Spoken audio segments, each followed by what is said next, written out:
Hello friends, मैं हेमंत संरक्षिता आप सभी का समय के एजुकेशन में वेलकम करता हूं। सो फ्रेंड्स, आज हम उसी टॉपिक के साथ में आगे बढ़ने वाले हैं जो टॉपिक हम पढ़ रहे थे। तो हमने अभी पढ़ा था सर्कुलेशन के बारे में, सर्कुलेटरी सिस्टम के बारे में। और किसके सर्कुलेशन की हमने बात की थी? हमने की थी ब्लड के सर्कुलेशन की बात। तो उसी ब्लड के सर्कुलेशन को हम जानने के बाद में आज ब्लड को और जानने वाले हैं, ब्लड के विषय में जानने वाले हैं। तो चलिए फिर बिना समय गवाए स्टार्ट करते हैं आज का वीडियो। तो देखिए, सबसे पहले बात करते हैं ब्लड की। ब्लड होता क्या है? What is blood? क्या होता है ब्लड? तो देखिए, ब्लड होता है एक टिश्यू। ब्लड होता है एक टिश्यू, लेकिन कैसा टिश्यू होता है? ब्लड होता है एक कनेक्टिव टिश्यू, यानी कि संयोजी ऊतक होता है ब्लड। ठीक है, अब ये कनेक्टिव टिश्यू होता है। सबसे पहले हम टिश्यू के विषय में जानते हैं। तो देखिए, अगर मैं और आप कुछ समय निकाले और पार्टी में चले जाए ग्रुप बना करके, जिस प्रकार से वो ग्रुप है, तो इसी प्रकार से यहाँ पर हमारी बॉडी के जो सेल्स होती है, वो सेल्स जब मिलती है आपस में तो ग्रुप बना लेती है। उसी ग्रुप को बोलते हैं हम क्या? टिश्यू, यानी कि एक ग्रुप ऑफ सेल्स। जो सेल्स का समूह होता है उसको बोलते हैं हम टिश्यू। ठीक है, और कैसा टिश्यू है ब्लड? ये है कनेक्टिव टिश्यू। और कनेक्ट से आप समझ ही गए होंगे, यानी कि कनेक्ट करने वाला, पूरी बॉडी को कनेक्ट रखता है। पूरी बॉडी के जो ऑर्गन्स है उन ऑर्गन्स को कनेक्ट रखता है और कनेक्ट रहता भी है उनके साथ में। ठीक है, तो ब्लड है एक कनेक्टिव टिश्यू। अब यहाँ पर देखिए, बात आती है यहाँ पर ब्लड हमारी बॉडी में कितना होता है। तो देखिए, अगर हम मेल और फीमेल में बात करें तो एवरेज ब्लड जो होता है वो होता है 5.5 लीटर। ठीक है, मेल में बात करें, मेल में होता है 6 to 7, यानी कि 6 से 7 लीटर ब्लड होता है। और वही फीमेल में अगर हम बात करते हैं 5 to 6, यानी कि 5 से 6 लीटर ब्लड होता है। लेकिन आप इसका मतलब ये नहीं ये सोच लें कि भाई एक बहुत मोटी महिला है ज़्यादा हो सकता है, पतला पुरुष बहुत कम हो सकता है। ठीक है, नॉर्मल व्यक्ति की हम बात कर रहे हैं, नॉर्मल व्यक्ति की। तो देखिए, परसेंटेज की बात करते हैं। हमारे पूरे बॉडी वेट का, अगर हम ब्लड के परसेंटेज की बात करें, हमारे पूरे बॉडी वेट का 7 to 8% ब्लड होता है। 7 to 8% ब्लड होता है पूरे बॉडी के वेट का। और इसके पीएच की मान की बात करते हैं, पीएच मान की बात करते हैं, तो जो पीएच होता है वो होता है 7.4।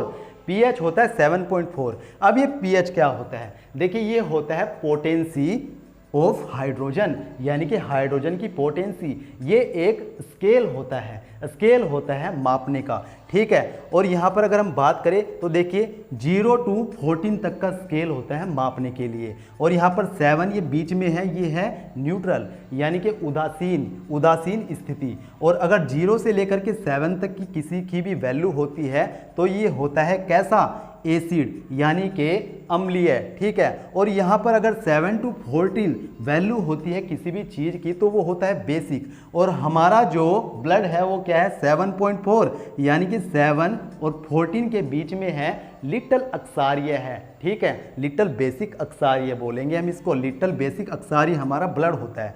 अब देखिए, बात आती है जो हमारा ब्लड है, ब्लड को अच्छा बनाए रखने के लिए किसकी ज़रूरत होती है? तो वो होती है Fe2 आयन की, यानी कि आयरन की ज़रूरत होती है। और साथ ही आवश्यकता होती है फोलिक एसिड की, यानी कि B9 की बात होती है Fe2 आयन की, और B9 की बात होती है फोलिक एसिड। अब आप कहेंगे ये फोलिक एसिड क्या है? तो देखिए, जो फोलिक एसिड होता है ना, ये फोलिक एसिड जो नई सेल होती है, नई सेल्स बनती है, उन सेल्स के बनने में हेल्प करता है। तो इतना ज़बरदस्त काम है इसका फोलिक एसिड का। अब भाई आप कहेंगे तो किस तरह से प्राप्त करें? तो इनका एक रिसोर्सेज क्या है? देखिए, ग्रीन वेजिटेबल्स के द्वारा हम इनको प्राप्त कर सकते हैं। और इसलिए खा जाइए, कच्ची ही खा जाइए, कच्ची गाजर, मूली, शलजम, पालक, कद्दू, लौकी, भिंडी, सब कुछ कच्चा खा जाइए तो आपको भरपूर मात्रा में मिलेंगे और आप तंदुरुस्त रहेंगे। आपका क्योंकि ब्लड भी अच्छा बनेगा, अच्छा रहेगा। ठीक है, तो ये हमने जाना यहाँ पर। अब देखिए, अब हम चलते हैं यहाँ पर कंपोजिशन ऑफ ब्लड, यानी कि संगठन के विषय में जानते हैं। जो ब्लड का संगठन है, ब्लड का संगठन है। ठीक है, तो देखिए यहाँ पर अगर हम बात करें ब्लड की, तो जो ब्लड होता है, ब्लड में प्लाज्मा होती है 55 से 60%, 55 to 60% यहाँ पर प्लाज्मा होता है ब्लड के अंदर। ठीक है, ब्लड के अंदर कितना? 55 से 60% प्लाज्मा। और देखिए, फिर बाकी बचा 40 से 45% क्या हो गया? ब्लड सेल्स हो गई। ब्लड सेल्स के बारे में हम जानेंगे अगले पार्ट में, ठीक है। तो ये हो गया प्लाज्मा। अब हम प्लाज्मा की बात करते हैं। देखिए प्लाज्मा का जो 90% भाग होता है ना, वो तो बना होता है वाटर से, ठीक है। किससे बना होता है? वाटर से बना होता है 90% भाग।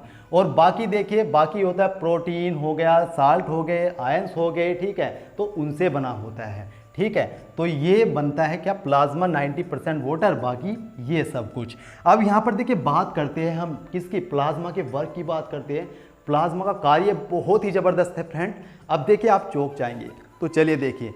तो देखिए अगर हम बात करते हैं यहाँ पर पहले वर्क की, तो mix blood into liquid form, यानी कि जो ब्लड होता है उसको लिक्विड फॉर्म में बनाए रखता है, ठीक है। बनाए रखने का मतलब बनाए रखने का काम करता है, लिक्विड फॉर्म में बनाए रखने का काम करता है। यहाँ पर क्या?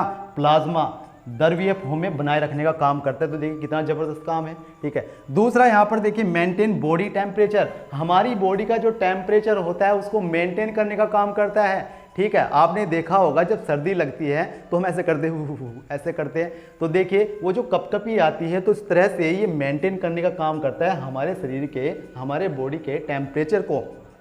तो यहाँ पर देखिए इम्प्रूव इम्यून सिस्टम, हमारा जो प्रतिरक्षण, हमारी प्रतिरक्षण क्षमता, इम्यून सिस्टम होता है उसको स्ट्रॉन्ग करने का काम करता है। और काम करता है हील वोन्ड्स, यानी कि जो हमारे घाव होते हैं उन घाव को भरने का भी काम करता है।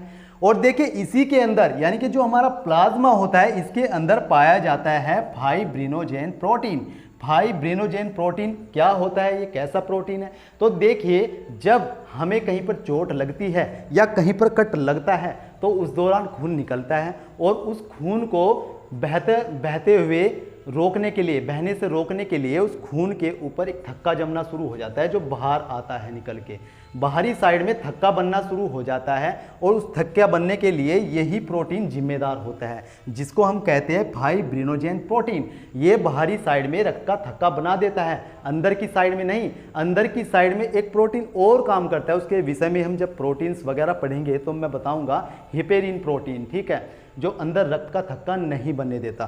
तो ये प्रोटीन क्या करता है? बाहर की साइड में रक्त का थक्का बना देता है, जिस कारण से हमारा जो ब्लड होता है वो बहने से रुक जाता है, ठीक है। तो ये देखिए मैंने आपको ब्लड के अभी बारे में इतना बताया। अभी हम ब्लड सेल्स के बारे में पढ़ेंगे नेक्स्ट वीडियो में। तो तब तक के लिए आप अपना ध्यान रखिएगा। आप सभी ने इतना प्यार दिया उसके लिए आप सभी का बहुत बहुत धन्यवाद।